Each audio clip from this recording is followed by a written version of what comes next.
Okay, there are two main categories of computer graphics, and it's important to understand the basic difference between them. Now, one of them's called bitmap and one of them's called vector. Now, you can use in Photoshop both of them, and in fact you can combine both bitmap and vector data in an individual Photoshop file. Now, the first one of these is bitmap, or it's sometimes called a raster graphic, and it's based on a grid of dots known as pixels. Now, each pixel has a specific location and a colour value. Now, in working with bitmap images, you edit groups of pixels rather than objects or shapes. Now, because bitmap images can represent subtle gradations of shade and colour, as you can see here, they're appropriate for continuous tone images like our photographs and artwork created in light painting programs. Now, a disadvantage of bitmap graphics is they contain a fixed number of pixels, and as a result they can lose some detail, and as you can see they can appear jagged when scaled up on a screen or printed out at a lower resolution than they were created for. Now, vector images, well, they're different. They're based on lines and curves defined by mathematical objects called vectors. Now, an advantage of this is they do retain the shape, and here you can see there's little dots and there's lines and curves and straight lines that go between them. Now, these graphics retain their sharp edges when they're moved, resized, or if you change the colour. Now, vector graphics are appropriate for such things as illustrations or type, or graphics such as logos that might need scaling to different sizes. Now, the greatest advantage of vectors over bitmaps is that they can be scaled up or down to any size without loss or quality because they're being redrawn every time. Here you can see the difference between a logo created as a vector and as a 300 ppi bitmap. Now, both of them being output with a 200% scale increase. So you can see here that in the vector one it's nice and smooth, the edges, so we've scaled this up to 200% bigger than it was drawn, and all it does is redraw at 200% bigger, so all the edges are perfectly smooth. Here you can see the same logo that's been saved as a bitmap, and when we've scaled that up you can see that it's got a very ratty edge. Even on this screen resolution that I'm recording on, you should still be able to see the little pixels, a really jagged edge all around the outside, because it contains pixels. Right, okay, let's jump into Photoshop and have a look at a practical example. Okay, here we are in Photoshop, and let's start by making a bitmap and a vector graphic. We'll start with the type tool. I'll pick a nice chunky font. We'll select about 72 points, and I'll type my name. Okay, I'll make that black. And I'll move it into the middle a bit. There we go. And I'll call that vector. I'll just rename it and I'll call it vector, because that's what it is. This is a vector graphic. See, there's no pixels in it, that's why you've got this little T symbol.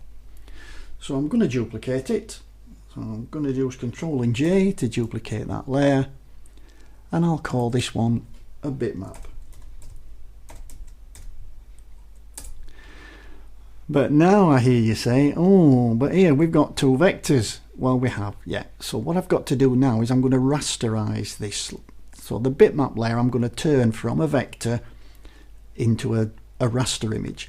And that process is called rasterization. So I'll right click and I'll do rasterize type. So now I've got two layers. So let's change the color of this vector layer so we can see it, then it stands out. Let's change that to, say, red.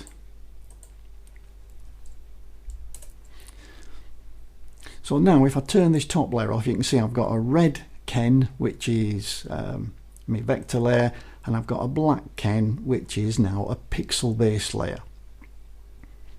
Okay, so let's try a bit of scaling and see if we can see the difference. So we'll turn off that vector layer and we'll start with the bitmap layer. So I'm just going to click on it to activate it. And then we'll go and scale it. Now I want to scale this quite a lot, so I want to zoom out a little bit. So I'm going to press Ctrl and minus to zoom out a little bit. And then I'm going to press Ctrl and T because I want to scale it with transform. And I'm going to hold the Alt and the Shift key down just to let me scale it from the middle. So I'm going to drag this out, make it nice and big. And then what I'll do is I'll just drag that in so you can see this edge here where the thing goes at an angle. And then I'll double click to accept it. Now I'll zoom back out again just to show you that you can see that now because I've scaled this because the pixels are there, you can see a very ratty edge now, and it's gone really soft around this edge, and this is because we can start to see the pixels as the pixels get bigger as we scale it. Okay, so let's turn that off now and we'll turn on the vector layer and we'll do exactly the same process. So I'm zooming out again so we can get a nice big scale, maybe not that far, and then I'll Control and T for transform because I want to scale it with transform.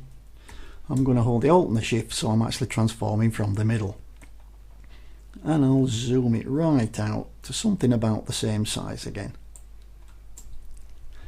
somewhere about there, and then I'll drag it over a bit to somewhere like that, and I'll double click to accept it, and then we'll zoom in again a little bit and we'll turn back on the bitmap layer. Now they're not exactly in the right place, so I'll go back to my vector layer and I'll get my move tool and I'll just move it over a little bit so you can see it. That's better.